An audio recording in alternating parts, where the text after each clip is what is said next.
What is up, guys? This week was a real challenge. We worked on a set of armor and it was really hard, but we got through it, and I'm going to show you how.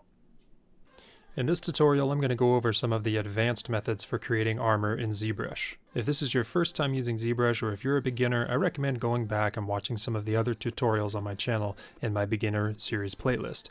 It'll kind of help you get acquainted with the program and get caught up so you can follow along. This week I decided to do Gatz from the popular anime Berserk. I was kind of kicking myself at first when I got into this because his armor is comprised of so many individual pieces. I knew it was going to take me forever, and it did. I decided to give him a face, just a basic look, to make it a little more appealing for this tutorial. But the first thing that I did was block out my character. Blocking is important for any sculpt. It's the first thing you should do. Make sure that your character has basic proportions, the sizing and the spacing of all of their body parts are the way that you want them before you move on to the next step. Step 2, 3D sketching.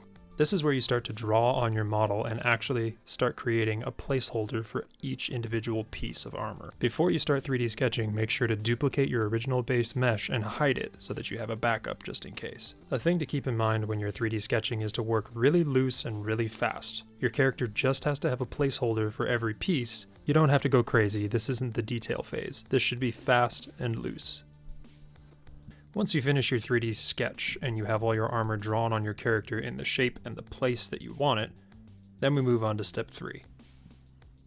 For the arms and the legs, I pretty much use the same method, which is masking and extracting. For the torso, I had to use a different method. I started by masking off one part of the armor at a time, then going over to the right to poly groups, selecting group masked, and then selecting split masked points. What this does is it creates a separate piece that's its own poly group, and it splits it off from your original mesh. This is useful because now you can edit each individual piece of armor at a time. So you have to go through your whole model and split off all the different pieces of armor, and that's why I was kicking myself getting into this project, because this armor is made up of about 50 different pieces. So this brings us to step 4. For each piece of armor, you're going to have to repeat these steps. So it starts by holding Control and Shift and left clicking on one piece of armor. This isolates that piece alone and hides everything else. Then you need to go to Geometry, Modify Topology, and hit Close Holes. This creates another poly group on the back of your object where it filled in the holes, but that's okay, because now you need your Transpose tool. With your Transpose tool turned on, hold Control and click on the front-facing poly group of any piece of armor. And what this does is it masks every other poly group on that object. Then grab the center of the 3 different circles that you can grab in move mode and pull it forward, and this extrudes your object. This seems like a lot of steps, but really this is a fast workflow once you set up some shortcuts. So if you want to go to Preferences, Config, and Enable Customize, then you can just hold Control and Alt and left click and drag any button in any menu and dock it anywhere in the open space around your canvas. Just make sure to turn Enable Customize off, and you can also save your user interface as a file anywhere. Now that your pieces have some thickness to them, it's just using some basic tools to push and pull some points around. So hold Control and Shift and select your Trim Lasso tool on the left, use the Move brush, the Standard brush, the Damien Standard brush, and there's a cool little trick. If you use the Dam Standard and you carve out a nice edge by holding Alt, you can use the pinch brush to drag over that and create a nice crease or an edge.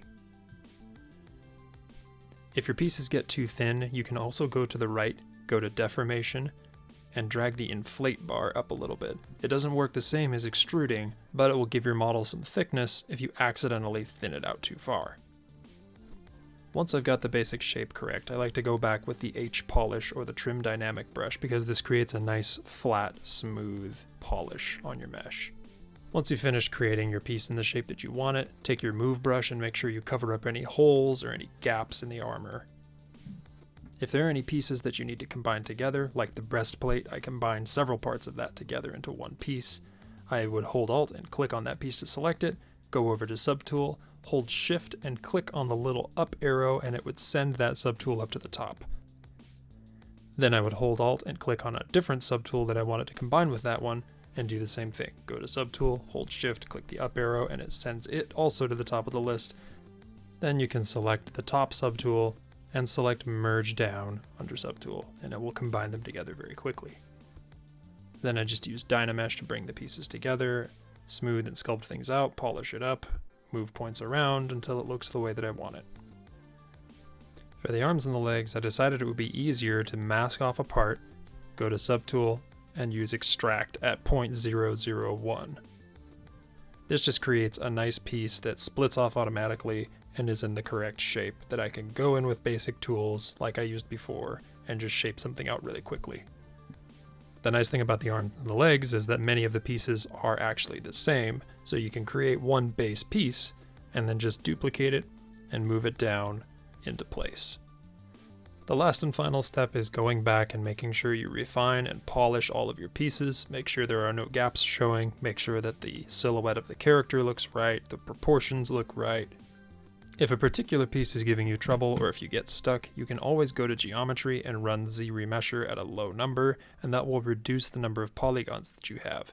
It makes it a lot easier to push and pull points around and to get the basic structure of the piece that you're working on. So let's review all of these basic steps. Block out your character. Duplicate your base mesh and begin 3D sketching. Split up all your pieces into polygroups. Isolate each piece of armor and use your transpose tool to thicken it and begin sculpting. Mask and extract any simpler or repeatable pieces.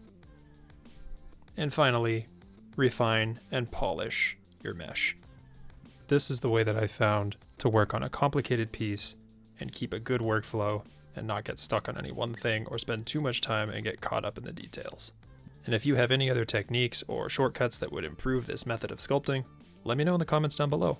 I would love to improve as an artist, and I would love to see other people's techniques and methods and learn as much as I can. Thanks again for watching, guys. I appreciate it. If you like this video, if you found it helpful, leave me a thumbs up and a comment down below to help my channel out. Next week, I'm going to work on more tips and tricks for creating armor in Zbrush. But until next time, thank you.